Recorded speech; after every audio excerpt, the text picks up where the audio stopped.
Dans les années 30 sombres, les séminaires bruissent tout bas d'un ordre nouveau qu'on admire en secret, presque avec fascination.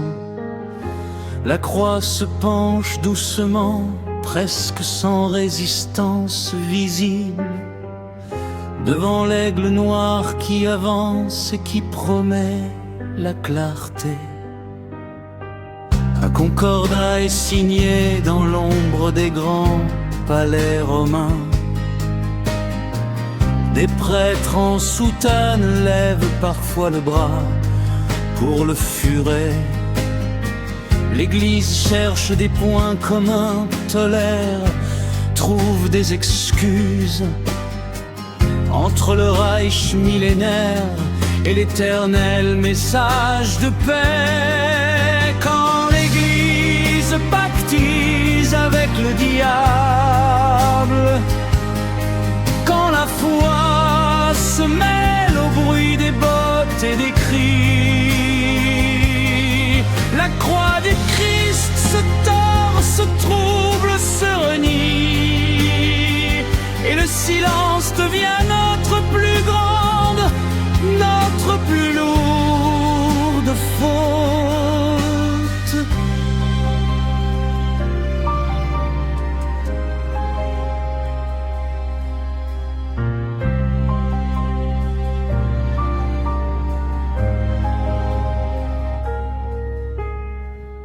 Les évêques admirent en secret la force et la discipline. Des curés basculent, convaincus par l'ordre et la nation. La croix et la croix gammée se croisent un instant maudit, dans un pacte que personne n'ose vraiment nommer. Puis vient la défaite, les rats quittent le navire en hâte. Mais les portes du Vatican restent entr'ouvertes pour certains.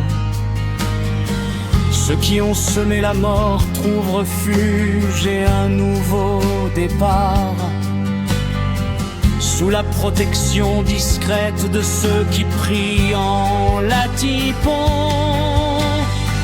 Et le diable sourit dans l'ombre des chapelles sacrées.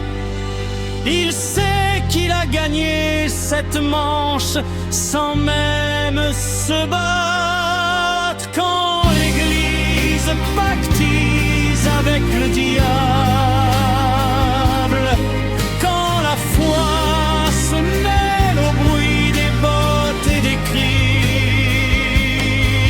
la croix du Christ se tord, se trouble, se renie, et le silence devient notre plus grande, notre plus lourde faute.